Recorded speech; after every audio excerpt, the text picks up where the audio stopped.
Halo, assalamualaikum warahmatullahi wabarakatuh. Perkenalkan, nama saya adalah Salsabila, NIM saya 18720500052. Saya dari Prodi Pendidikan Ekonomi.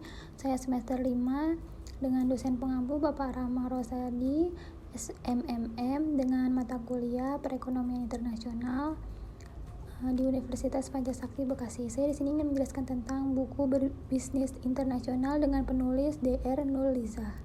Nah, baik, menurut buku tersebut, teori dasar perdagangan yaitu globalisasi merupakan sebuah fenomena yang terjadi dalam skala global dan dapat mengubah berbagai aspek seperti aspek ekonomi, politik, sosial, budaya, teknologi, dan lain-lain.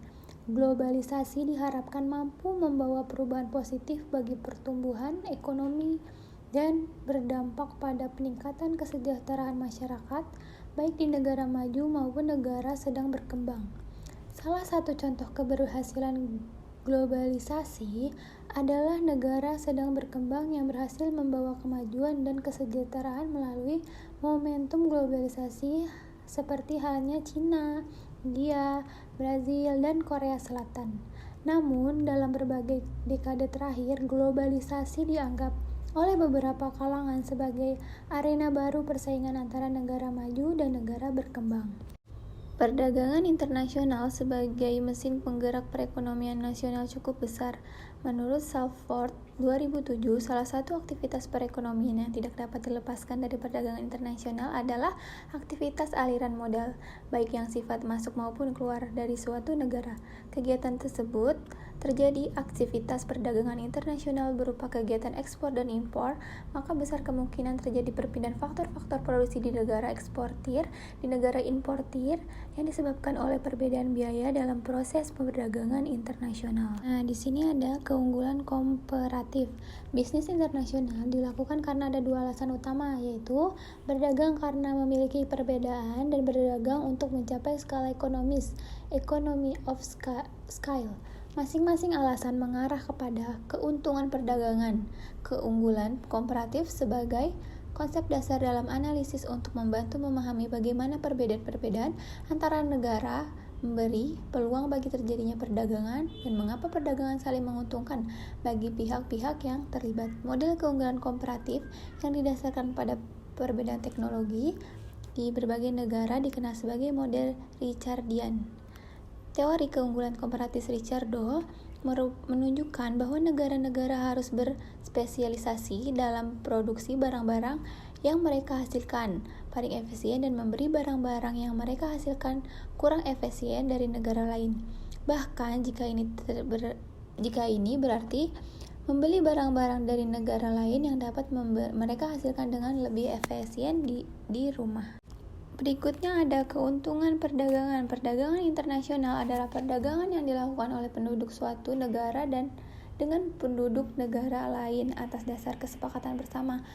Penduduk yang dimaksud dapat berupa antar perorangan, individu dan individu, antara individu dengan pemerintah suatu negara atau suatu pemerintah suatu negara dengan pemerintah negara lainnya.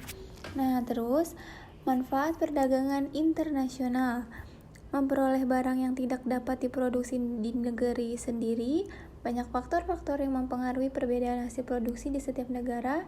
Faktor-faktor tersebut diantaranya yaitu kondisi geografis, iklim, tingkat penguasaan, iptek, dan lain-lain. Dengan adanya perdagangan internasional, setiap negara mampu memenuhi kebutuhan yang tidak diproduksi sendiri.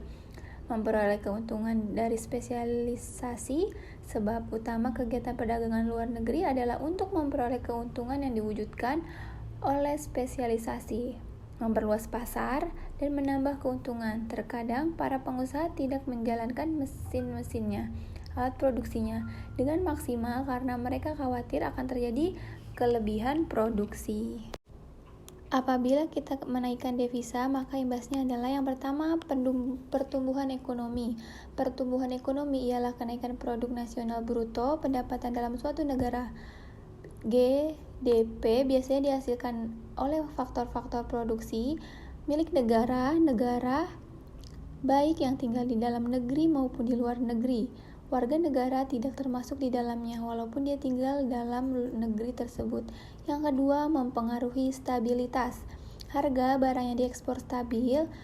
Harga di sini adalah mempertahankan harga yang dilakukan oleh pemerintah ketika laju inflasi mulai tinggi. Inflasi adalah peningkatan persediaan uang sehingga menyebabkan kenaikan harga. Yang ketiga ada eksistensi tenaga kerja. Nah, yang sangat diperlukan adanya tenaga kerja karena mereka adalah pelaku yang melancarkan segala tindakan yang saling berkesinambungan. Nah, dalam hal ini muncul pertanyaan apakah negara dapat meningkatkan kesejahteraan dengan melakukan tarif untuk mengganti impor yang dikurangi. Ini adalah bujukan untuk menghasilkan lebih banyak komoditas yang diproduksi kurang intensif polusi. Keuntungan dari perdagangan mungkin berkurang dan kualitas lingkungan akan meningkat. Menurut persepsi saya, perdagangan internasional yaitu di era perdagangan bebas seperti ini, di mana terjadi persaingan yang ketat, maka perusahaan dituntut untuk dapat melakukan strategi di dalam bersaing. Proses merupakan suatu cara maupun metode untuk menyelenggarakan, menghadirkan, ataupun melaksanakan dari suatu hal yang dihasilkannya merupakan tujuan dan harapan yang diinginkan. Oke, mungkin cukup sekian yang dapat saya sampaikan. Kurang lebihnya mohon maaf. Wassalamualaikum warahmatullahi wabarakatuh.